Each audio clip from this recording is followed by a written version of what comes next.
I cannot relax.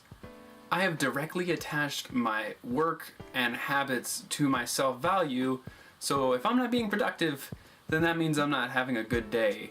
My day, whether it's good or bad, is determined by how much I accomplish.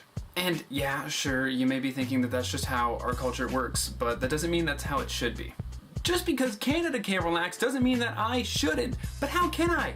Do you know how hard it is to get maple syrup out of moose fur? Do you know how sticky that shit is? This has become a legit problem for me, but I'm taking baby steps to improve it if those baby steps were Bran from Game of Thrones. Shut up. I know he doesn't lose his legs till later. Just let me have this.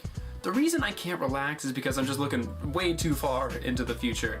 If I take time right now to play a video game or go for a walk and do this thing that other people do, enjoying life, then I'm dooming my future success. I'm creating a failed future for my business. The real reason is because I have an all or nothing, worst case scenario kind of mentality. Which can be both beneficial and self-destructive. The way it's beneficial is that it motivates the hell out of me. So if I'm working on a client project, you best believe I'm putting 200% into that project, and it's all or nothing, ride or die for that project. And I am making sure that the client is going to be beyond happy with the final product. Even if it's a project that I'm only doing for social media, or God forbid I'm doing a project that I want to do for myself, I put every ounce of energy into that project. I mentioned this in a video before that being a slave to your work is not the same thing as working hard, something along those lines. I have actually become envious of my friends because I no longer have the ability to sit down and enjoy something that I used to enjoy. All I can think about when I sit down in those scenarios is how I could be working harder or doing something else and something more productive. For those of you who don't know, I go see a therapist pretty regularly, and one of the first things that she highlighted in one of our very first interactions was that A, I am a walking time bomb of stress, and that's probably why I went bald at the age of 17, and B, I hate myself when I'm not working.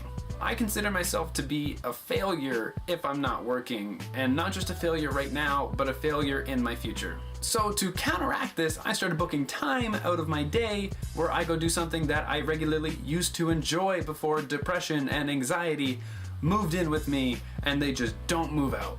They're like annoying little brothers or roommates. As of right now, I currently take an hour out of my day to play a video game, read a book, meditate, take the dogs out for a walk, whatever it is to allow myself to de-stress so I don't have a heart attack at the age of 25. I also discovered that in order to feel guilt-free while doing these things, I need to do what I feel like doing at the time. So if I feel like going for a walk, I go for a walk. If I feel like reading a book, I have to read a book. I know this sounds like common sense, but it was such a foreign concept to me. I didn't realize that you can just do something because you felt like doing it at that time. That was mind-blowing for me. And why is it that we're so attached to our titles of our jobs anyway? Like when you go meet somebody, what's the first thing they ask you? What do you do for a living? Why is this so important? Why do we go around flaunting our job titles instead of like our emotional stability or our mental health? Where's the depth in conversation? The only time you should be asking, what do you do for a living, is if you're following it up with, are you happy doing that thing?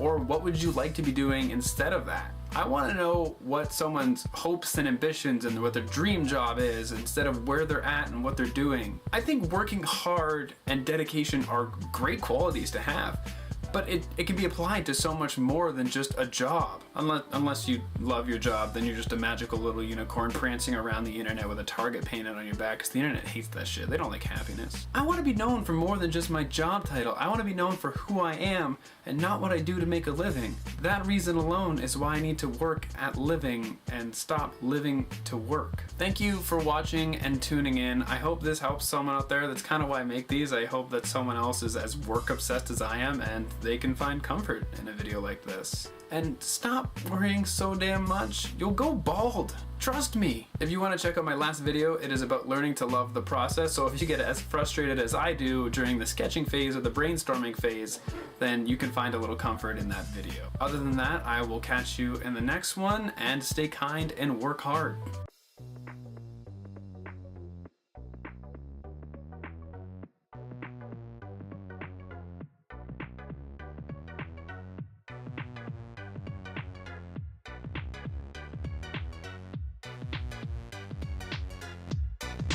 that I shouldn't. Do you know how hard it is to get maple syrup out of Merce?